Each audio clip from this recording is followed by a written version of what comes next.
Kabanata 9, Confess. Nanatili ang ibang bisita sa hotel para magbakasyon, pero karamihan ang nagsiuwian na dahil marami pang gagawin. I sighed and stood to try and take a dip on our hotel's pool. Bumisita sina Marcos, Olivia at Charlene sa hotel kinaumagahan. I couldn't take a silent day at home after what happened in the party.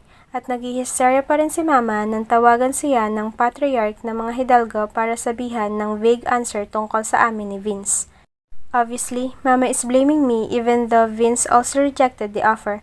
Hindi ko matagalan sa bahay kaya inimbita ko agad ang mga kaibigan para sa hotel na kami manatili. Olivia and Charlene are both planning to go to the sea. Meanwhile, I don't feel like it so I remained here in the poolside with Marcos. Inangat ni Marcos ang kanyang salamin nang natanaw akong dumaan sa harap niya para maghanda sa paglusong sa pool. Gumaya siya, tumayo at lumapit sa akin para maghanda rin sa pagsuswimming. Bad trip pa rin? Si Marcos sabay ngisi sa tabi ko at nakuha pang mag-stretching. What do you think? I said in an annoyed tone. Just be happy about it. Kahit magalit pa ng husto ang mama mo sa'yo, she can never force you to marry Vince Hidalgo since he doesn't want you back. Marcos grinned. Hindi na nagsalita, lumangoy na ako sa malalim na parte ng swimming pool. Sumunod naman si Marcos sa akin. When I reached the other end, I stopped and saw Marcos going after me too. Nang naabutan ako, saka ako nagsalita. My mother thinks that I made him that way, na ininsulto ko o ano si Vince. Marcos smirked. Masisisi mo ba? We've been friends for years now and I know you. You've insulted people. I narrowed my eyes at Marcos. Hindi ko gusto ang sinabi niya pero hindi ko rin naman maipagkakaila na tama siya. I sighed and rolled my eyes defeatedly. He's right even though I don't like it. I remember my mother accusing me of liking Achilles, kaya ko tinanggihan si Vince. I looked at Marcos. I didn't want to tell anyone all these things but somehow, among my friends here, kahit paano, mas may tiwala ako sa kanya kaysa kay Charlene at Olivia. She even accused me of liking Achilles, kaya ko raw tinanggihan si Vince. Marcos' eyes widened. What? Yup, nagkausap kami ni Achilles sa party at nahuli ni Mama, kaya akala niya may kung ano sa amin ni Achilles. Marcos laughed. For sure, she was furious. Yes, she was. It's annoying. Pinagpipilitan niya na may kung ano sa amin ni Achilles kahit wala naman. I mean, I don't even like Achilles. I paused, remembering Achilles' feelings for me. Marcos smiled evilly and leaned closer to me. Tingin ni tita, kayo ni Achilles, paano kung magpanggap tayo na tayo para matigil siya? I glared at Marcos. He laughed playfully when he noticed my reaction. I know he's just teasing me, but still, I pushed him away. Stop it, Marcos. It's not funny because I'm really not happy about this. Iritado kong sinabi. He laughed more. Pinapatawa ka lang naman kasi buong umagang busangot ang mukha mo. I rolled my eyes at him and decided to swim again to the other end. Sumunod din si Marcos sa akin. Umahon ako. Aahon na rin sana siya nang biglang may umahon sa tabi ko. It was Nicolay de la Vega, the man I also met at the party last night. Nagkabungguan sila ni Marcos sa pool. Nicolay looked immediately pissed at Marcos. Meanwhile, Marcos smiled sheepily at him. Sorry, I didn't see you there, Marcos said.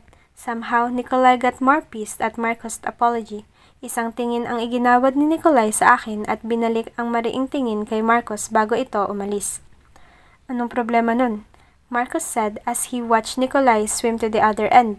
Umahon si Nicolay sa malayo, his fair complexion pinkish under the heat of the sun.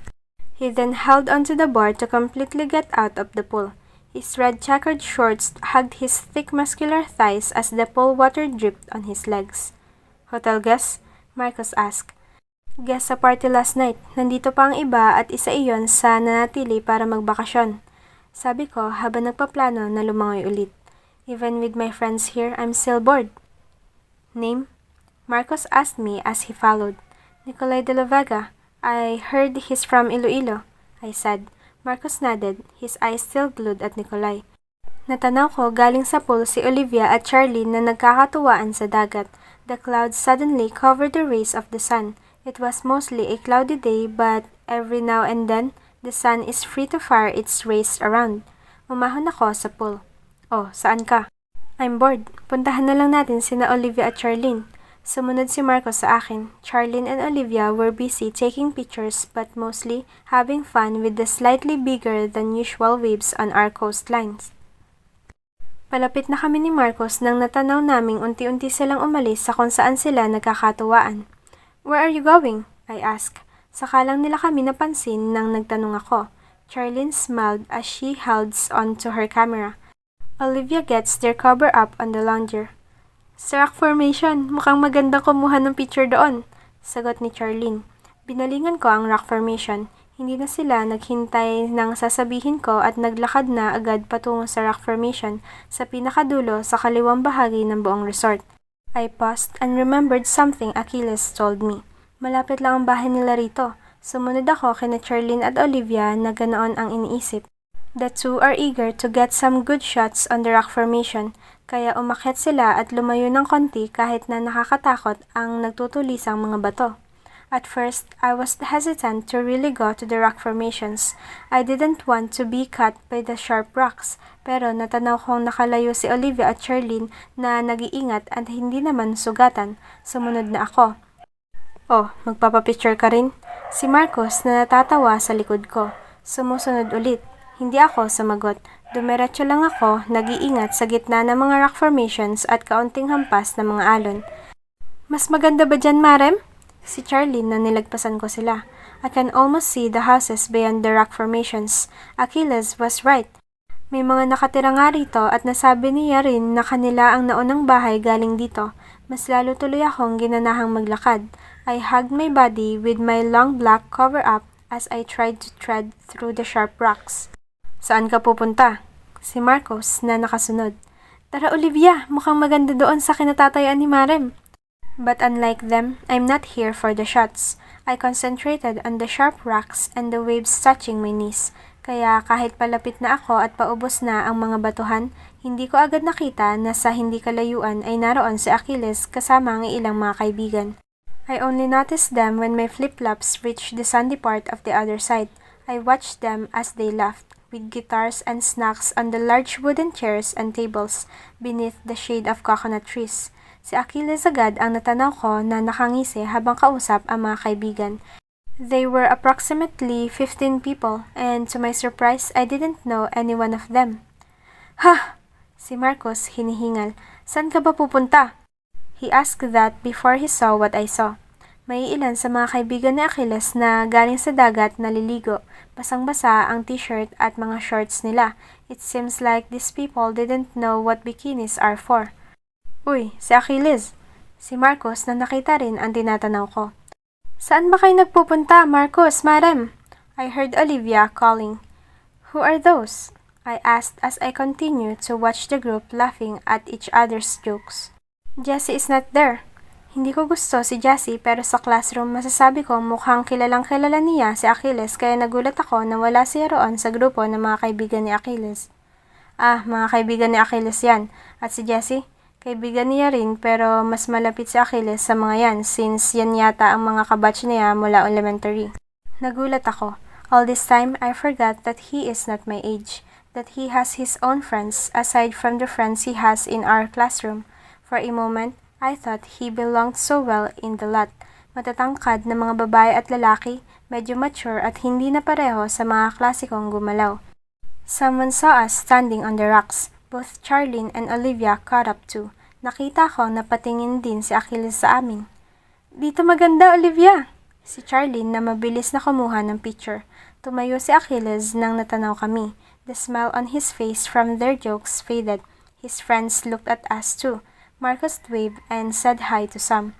Mukhang may kilala siya sa mga ito samantalang tahimik lang ako nakatingin. Unti-unting lumapit si Achilles sa amin. "Nagpipicture tong dalawa kaya nakaabot kami rito." Si Marcos na sinalubong si Achilles ng paliwanag. Achilles' eyes went to me. Para bang nagtatanong din ito kung ano nga ba ang ginagawa namin dito. It was as if I was in a trance. Simula pa noong natanaw ko siya na ipagkatuwaan sa mga kaibigan at ngayon lang nagising. Kumurap-kurap ako at bumaling kay Marcos. "Oo, we were swimming, then decided to take pictures." Marcos' brows furrowed at me. Tumango si Achilles at ngumiti ulit sa amin. "Yan ang bahay namin. May tinuro siyang maliit na bahay sa likod ng inuupuan nila. Nakatingin ang mga kaibigan nila sa amin, mas lalo lang nadipina ang kaibahan nila sa madalas na sinasamahan ni Achilles sa school. I've got a strange feeling watching them laugh at each other and get curious at Achilles' whereabouts.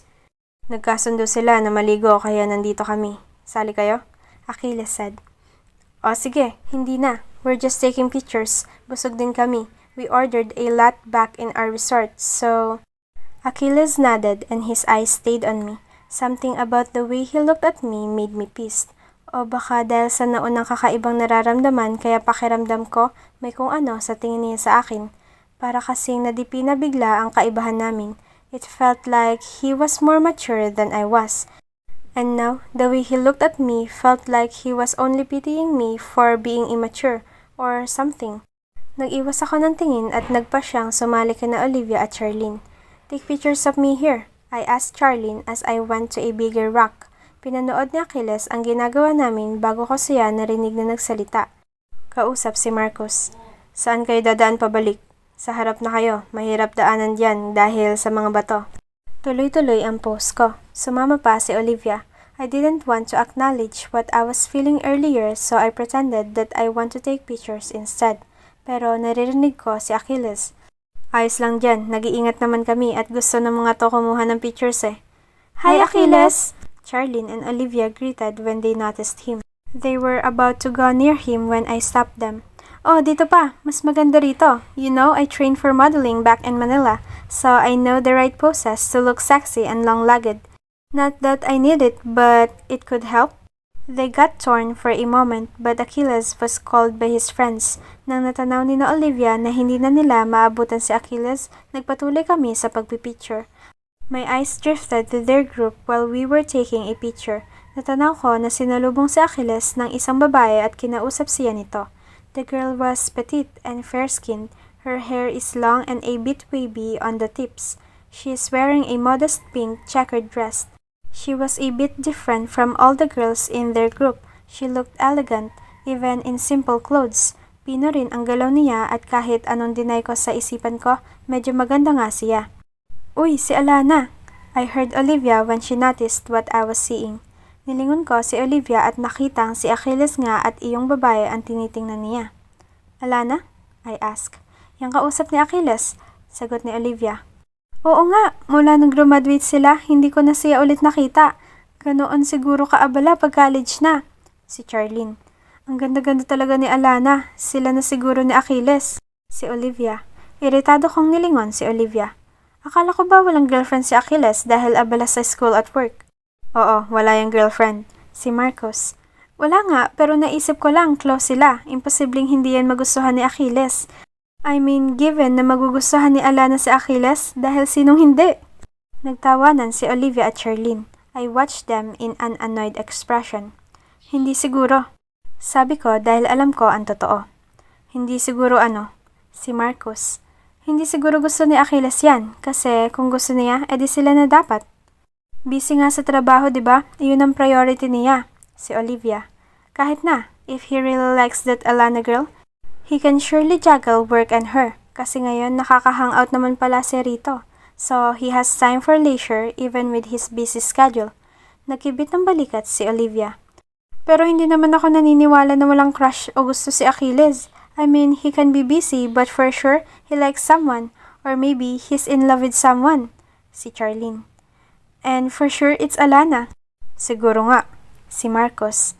She's pretty and intelligent, mabait din. Nanalo sa pageant sa school at last year, panalo sa pageant ng lalawigan. Maganda mga sagot niya sa tanong lagi. Pageant? She does that? Oo, magaling din sa catwalk at maganda magdala ng damit. I couldn't help but snort at that. Really? You don't know what you are talking about? Napatingin silang tatlo sa akin, nagtataka. I mean, about the catwalk thing. Iba ang standards ng high fashion sa typical barrio catwalk. I said insultingly. I know, cause I'm good at that. Kaya nga ako pinauwi ni Mama rito sa Costa Leona dahil natatakot siyang sumikat ako bilang modelo.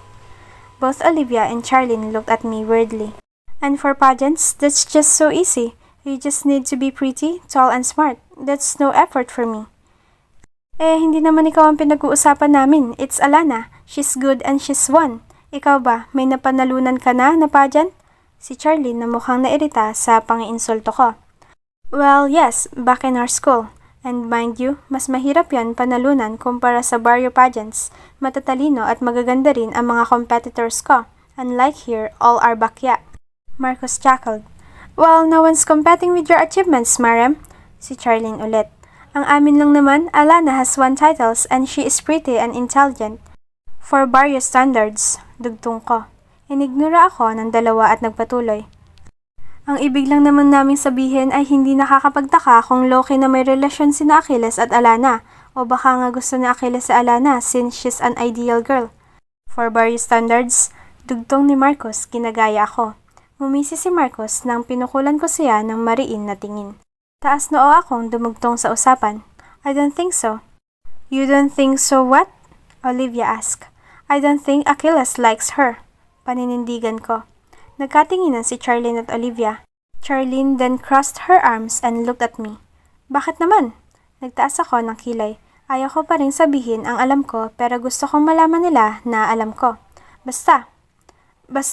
Kita mo oh. Sabay-sabay naming binalingan ang grupo ni na Achilles at nakitang sa dami nila doon, si Alana at Achilles ang nag-uusap.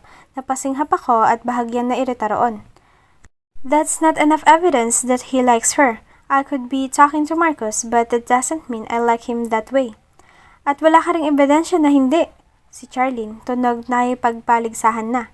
Sa iritasyon na walang naniniwala sa akin, tuluyan na akong bumigay. Magkaklase kami ni Achilles, seatmates. Madalas din kaming partners at magkasama kaya alam ko.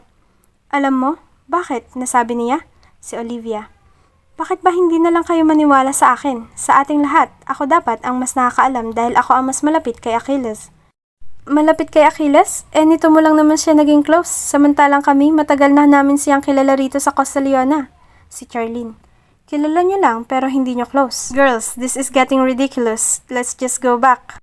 Si Marcos na pinipigilan kami sa pagtatalo pero hindi umubra. Close friend mo? Magka-partner lang naman kayo sa classroom. Si Charlene. Habang tumatagal ang usapan, lalo akong naiirita. Lalo pa dahil napapatunayan ang mga sinasabi nila sa kilos ni Achilles kasama ang mga kaibigan. Kausap niya halos lagi si Alana kaya mas lalong mukhang totoo ang sinasabi ni Charlene at Olivia kahit hindi naman. For all we know, totoo ang usapan na inaalipin mo siya. Baka tinatakot mo na masisisante sa trabaho niya kung hindi ka susundin? That did it. I didn't make him my slave at hindi ako mabait pero lalong hindi ako desperada para gawin iyan kahit kanino. It's his choice to do extra for me. Natahimik sila. At oo, magka-partner lang kami sa classroom pero alam ko na hindi niya gusto yung Alana na yan. At nawalan kong anuman sa kanila dahil kilala ko kung sino ang gusto ni Achilles. Even Marcos' mouth dropped open after I said that. Both Charlene and Olivia grasped. Talaga? Manghang tanong ni Olivia. Charlene raised a hand for her friend. Paano mo nalaman? Sinabi ni Achilles? Oo, sinabi niya sa akin, kaya you shouldn't question what I know. Umirap ako. Fine, sino? Hindi ko nasasabihin, basta alam ko. Sabay baling ko kay Achilles na ngayon, sa wakas, iba na ang kausap. I saw him look our way. Our eyes met and I couldn't help but roll my eyes at him. Something about this situation is pissing me off. Hindi kami naniniwala. Bakit ayaw mo sabihin? Si Charlene. Umuwi na nga lang tayo? Sabi ko, napuno na sa sitwasyon. Aalis na sana ako pero tinuloy ni Charlene at Olivia. Pwede mo namang sabihin, hindi naman kakalat. Sige na, sino? Huwag na. Kasi ang totoo, hindi mo alam. Si Charlene sabay ngisi. Siguro totoo talaga na inaalipin mo sa Achilles. Kung makareact ka ngayon, parang hindi mo matanggap na may gusto si Achilles kay Alana. Baka naman ikaw ang may gusto kay Achilles. Si Olivia, my eyes widened. Agad pumagit na si Marcos, natatawa pero halatang kabado na dahil sa pagtatalo namin. Olivia's words got into my head. I think I lost all the restraint I have. Kasi bakit parang ako pa ang may gusto kay Achilles? I am just trying to correct a misconception about him. Tapos ako pa ang mukhang desperada na may gusto sa kanya? Oo nga, parang kang may gusto kay Achilles at naiinggit kay Alana. I pushed Marcos away to face both Olivia and Charlene. I crossed my arms and decided to let the truth prevail. Wala akong gusto kay Achilles, siya ang may gusto sa akin. Nagulat ang dalawa at ilang saglit na natahimik. Marcos' eyes widened too. Oh, nasagot ko na. Umuwi na tayo. Paano mo nalaman? Sinabi niya? Si Charlene nahalata ang pagkakabulaga sa sinabi ko. I rolled my eyes. He gave me a love letter, okay? So, it's impossible that he likes Alana unless he's not the honorable man you are all raving about here. Kung manloloko siya at two-timer, siguro tama kayo. Sumulyap ako sa grupo ni Achilles at nakita kong panay ang baling niya sa banda namin. Siguro galing sa kanila, halata na ang pagtatalo naming tatlo rito. I don't believe you. Hindi naman siguro. What will I gain for lying? I don't like Achilles. I'm trying to keep it a secret since I think he wants it to stay that way. Pinilit niyo lang akong magsabi ngayon kasi hindi kayo naniniwala sa akin. Patingin ng love letter? Si Charlene na mukhang ayaw pa ring bumigay. It's private. Hindi kami naniniwala kung ganoon. Paano niya binigay sa'yo? He handed it to you just like that? If you are all wondering why he's treating me extra special and why he's a gentleman, there's your answer. Hindi ko siya tinatakot na sisisantihin at kung ano-ano pang mga gawa-gawa ninyong dahilan. Charlene, Olivia, that's enough. Si Marcos. Shut up, Marcos. We want to know how did Achilles confess then? How did he give you the... Nilagay niya sa locker ko, okay? Nasabi ko na ang lahat, kaya tigilan na natin ang usapan na to. Wala siyang gusto kay Alana dahil akong gusto niya. Napatingin kami sa banda ni Achilles at natanaw naming palapit na siya bigla. He must have noticed the heated conversation. Pupunta si Achilles, tigilan niyo na nga ang pagtatalo. Si Marcos. Parehong tumangong kabado si Olivia at Charlene. Pero sa huli, bumaling si Charlene sa akin. Sige nga, utusan mo. Tingnan natin kung papayag ba. Hamon ni Charlene. I sighed boredly. That's a ridiculous challenge, but somehow, I'm that pleased to actually accept it. May problema ba? Salubong ni Achilles sa amin nang nakalapit. Nagkatinginan kaming tatlo ni na Charlene at Olivia. Umirap ako bago binalingan si Achilles. Uuwi na ako. Ihatid mo ako sa bahay. Dadaan tayo dyan sa harap. Sabi ko kay Achilles. Kitang-kita ang gulat sa mukha ni Achilles sa sinabi ko.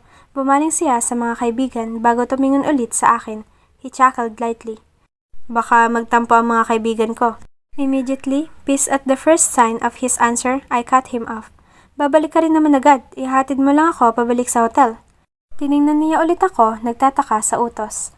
Ngayon lang ako nakasali sa kanila at maya-maya trabaho na ulit. Kaya this time, it was Charlene who cut Achilles off with a laugh. Hindi niya nga maiwan sina Alana at ang mga kaibigan para sa'yo. Parehong tumawa si Olivia at Charlene. Achilles looked at them with curiosity. Si Marcos naman ang nag-aalalang nakatingin sa akin samantalang pakiramdam ko, pulang-pula na ako at konti na lang sasabog na sa galit. Talaga ngayon pa tumanggi si Achilles? At gaano ba ka-importante ang kaibigan niyang yan para tanggihan ng paghatid sa akin? Hindi naman pala totoo. Si Charlene nagpatuloy. I gritted my teeth, more pissed by the moment. Hindi naman pala totoo na may gusto si Achilles sa'yo, Marem.